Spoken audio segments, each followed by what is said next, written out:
In a small Pocatello town, a stepfather sat across from detectives and confessed to murdering his 16-year-old stepdaughter. But when they asked him why, his answer made even seasoned investigators sick to their stomachs. A teenage girl disappears from her own home. Her mother is frantic.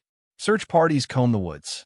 But investigators soon realize this isn't a runaway case or a stranger abduction. The person responsible lived under the same roof, trusted her, and killed her to hide a secret so dark it would destroy everything. This is the story of betrayal, abuse, and murder. And 3 critical warning signs that everyone missed. Stay with me, because the timeline of what actually happened will disturb you. Pocatello, Idaho. Population 56,000. The kind of place where Friday nights mean high school football, where everyone knows their mail carrier's name, and where Main Street still has a functioning diner that's been there since 1952. This is where Sarah lived. 16 years old. Sophomore at Highland High School. The girl who sat in the back of her art class, always sketching in the margins of her notebooks. Quiet. The type of kid teachers described as sweet and no trouble at all. 3 years earlier, Sarah's mom had remarried. A fresh start after a difficult divorce. Her new stepfather worked construction, commercial buildings, steady work. He drove a Ford F-150, drank Coors Light on weekends, watched the Broncos every Sunday. To anyone looking from the outside, he was just another working-class guy trying to provide for his new family. The neighbors on Syringa Street would later tell reporters they seemed normal. Maybe a little private, but normal. Blended families are complicated. Everyone understood that. They'd see Sarah leaving for school with her backpack. They'd wave to her mom heading to her nursing shift at Portneuf Medical Center. They'd see him mowing the lawn on Saturday mornings. To everyone in that neighborhood, they looked like any American family trying to make it work. But inside that house, something terrible was already happening. Something Sarah couldn't tell anyone. The abuse started 8 months before Sarah died. She began changing. Small things at first. She stopped going to her friend Kayla's house after school. She quit the art club she'd been part of since freshman year. Her grades, solid B's and A's, started slipping. C's, then D's. Her mom noticed she'd stopped eating dinner with the family. She'd take her plate to her room, say she had homework. Her best friend later told police that Sarah had said something strange to her in the hallway between classes. Just 2 weeks before she disappeared, Sarah had looked at her and said, "I can't wait to graduate and leave." Remember that.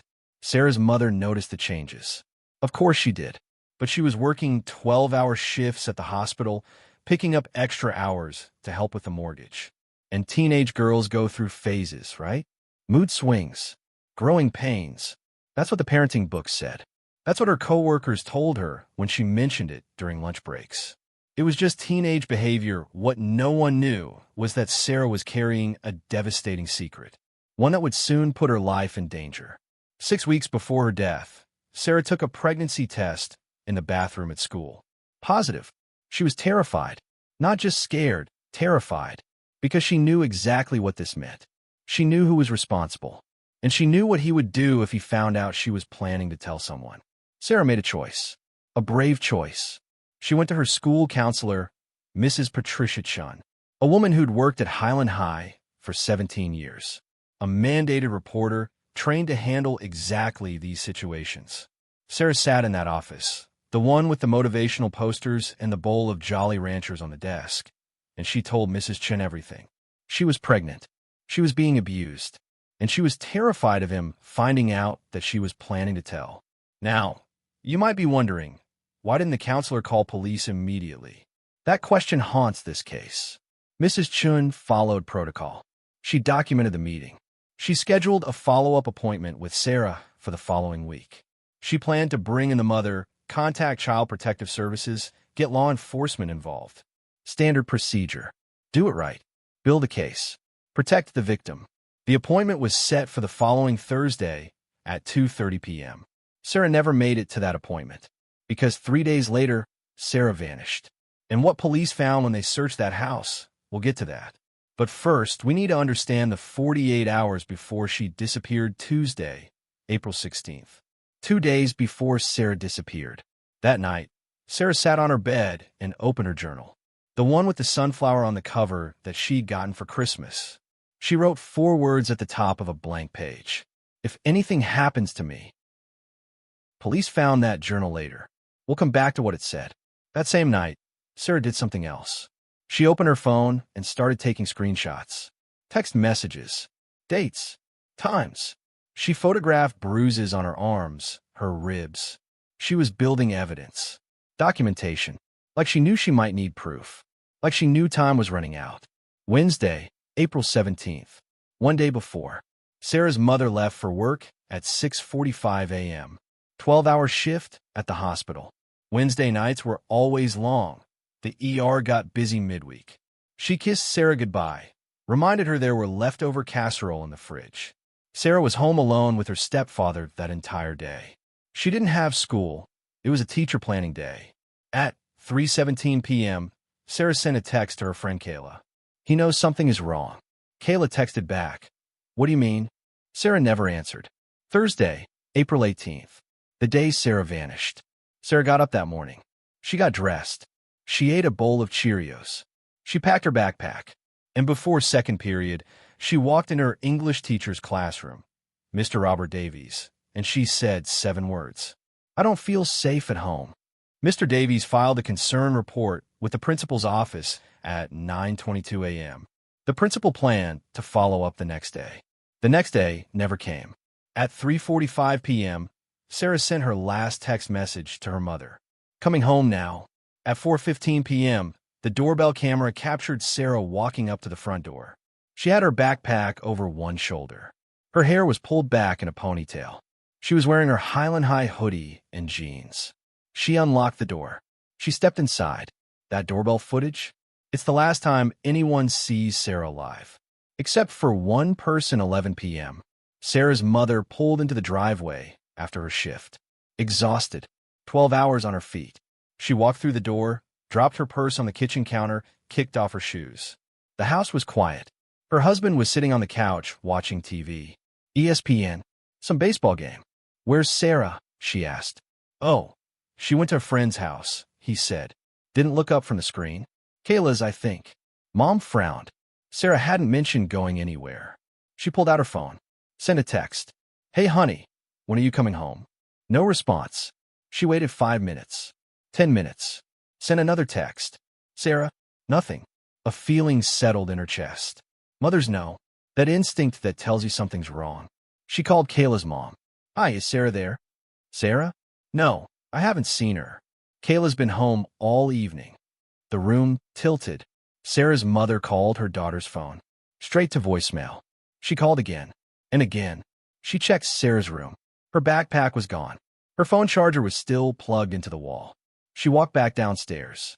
Her husband was still on the couch. She's not at Kayla's, she said. Her voice was shaking now. Where is she? He shrugged. I don't know. She probably went somewhere else. At 1:30 a.m., Sarah's mother called 911. 2 officers from the Pocatello Police Department arrived at the house at 1:47 a.m. Officer Jennifer Marks and Officer David Sutton. They'd both worked missing persons cases before. They knew how this went. Most teens turn up within a few hours, usually at a boyfriend's house or crashed at a friend's place after an argument with parents. But something felt off the moment they walked through that door. Officer Marks interviewed the stepfather in the living room. He sat in the same spot on the couch. Still calm. Too calm. He told him Sarah had been moody lately, that she'd gotten upset around 6 p.m., said she was going out, and stormed out the front door. Did you try to stop her? Officer Marks asked. No. She's 16. She does her own thing. And you didn't think to call your wife? Or check on her when she didn't come home? He shrugged. Figured she needed space. Officer Sutton noticed something. The stepfather's knuckles were scraped. Raw. Bruised. Fresh injuries. What happened to your hands? Sutton asked. Work. Construction. Happens all the time. Officer Marks walked through the house. The kitchen. The hallway. And that's when she smelled it. Bleach.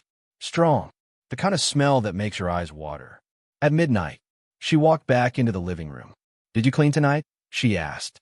Yeah. Mopped the kitchen floor. Spilled some Pepsi earlier. Both officers exchanged a look. Officer Sutton stepped outside to call for a supervisor. When he came back in, he noticed something else. The stepfather hadn't asked a single question. Not, where could she be? Not, should we organize a search? Not, is she okay? He was just sitting there, watching TV. Detectives knew something was wrong.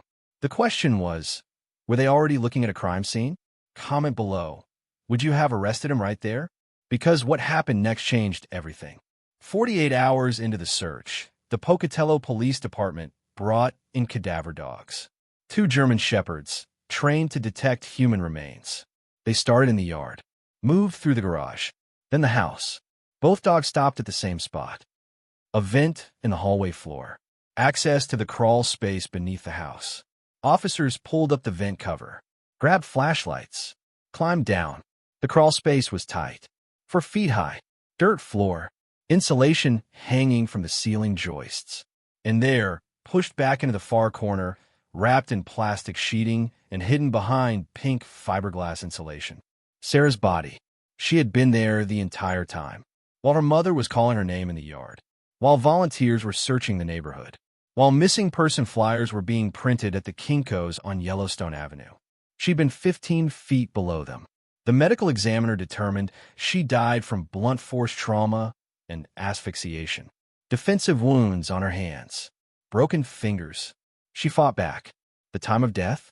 Between 4:30 and 5 p.m. on Thursday, April 18th. Within an hour of coming home from school, they arrested him in the driveway. 7:42 a.m. Friday morning. He didn't react. Didn't ask why. Just put his hands behind his back. At the station, he stuck to his story. He had no idea how Sarah ended up in that crawl space. Maybe she'd hidden down there herself. Maybe it was an accident. But the forensic evidence told a different story. Sarah's bedroom carpet. He'd scrubbed it clean.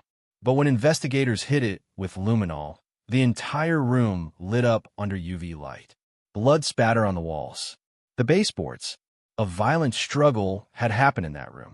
They swabbed under Sarah's fingernails. His DNA. She'd clawed at him while he killed her. Those scratches on his knuckles weren't from construction work. They were from her fighting back.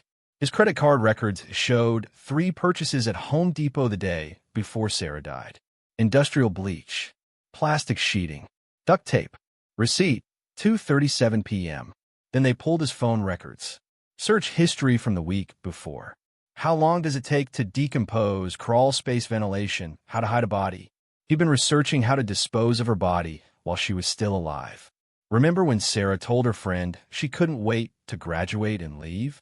Investigators found her journal. The entry from Tuesday night, if anything happens to me, went on for 3 pages. Dates, times, everything he'd done to her. And at the bottom, she'd written, I'm telling the police next week. After I turn 17, I can get medical care without mom's permission. Then they'll have to believe me. April 25th, her 17th birthday. 1 week away. He found out she was planning to go to the police, and he made sure she never would. The autopsy confirmed it. Sarah was 8 weeks pregnant. Investigators ordered a DNA test on the fetus. They needed proof. 5 days later, the results came back. The stepfather was the biological father. He'd been abusing her for 8 months. She'd gotten pregnant, and when she found the courage to ask for help, he killed her to keep it hidden.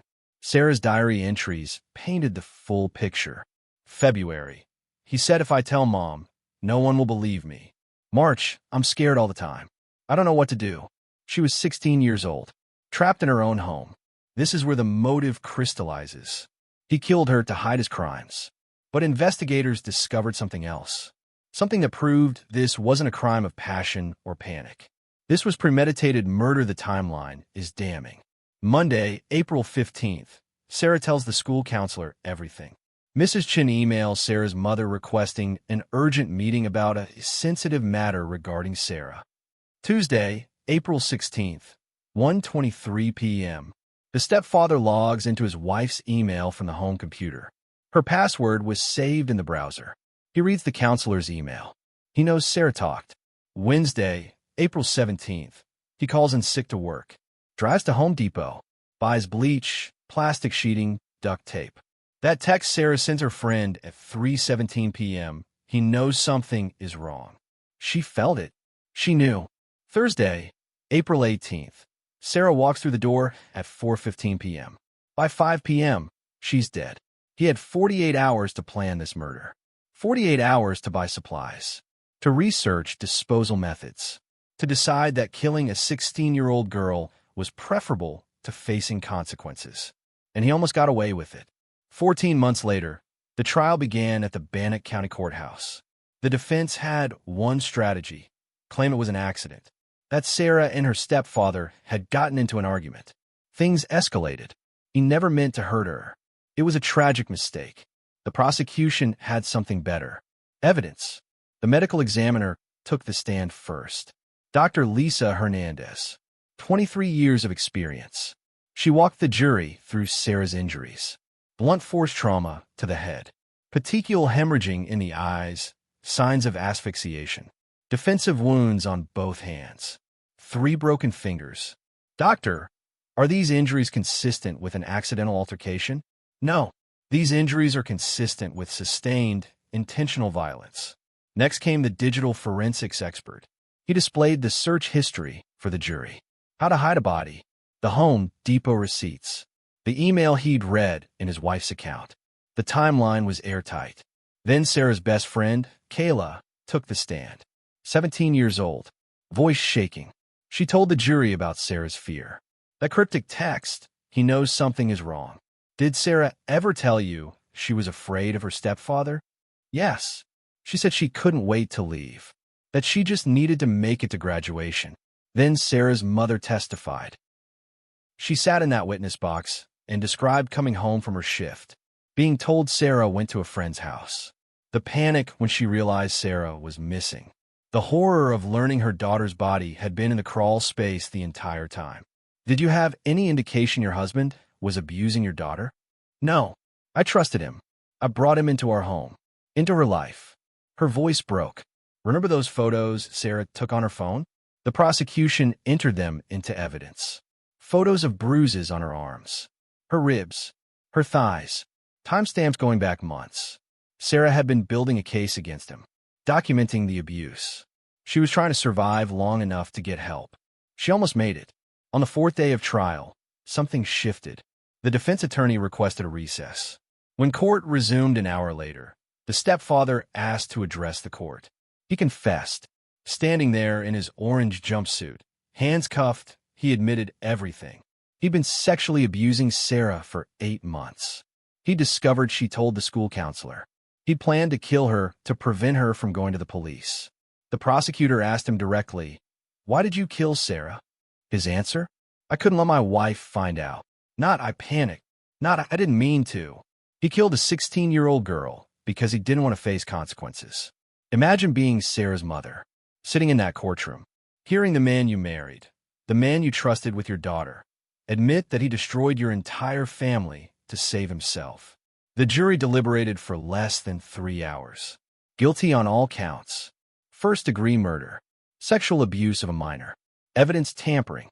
At sentencing, the judge addressed him directly. You were supposed to protect this child.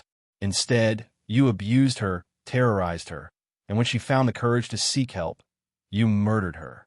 This represents a complete betrayal of trust and basic human decency. Life without the possibility of parole, plus consecutive sentences for the abuse charges. He'll die in prison. Sarah's mother gave a victim impact statement. She stood at that podium and spoke about her daughter, the girl who loved our class, who wanted to study graphic design, who would have turned 17 a week after she died. He didn't just kill my daughter, she said.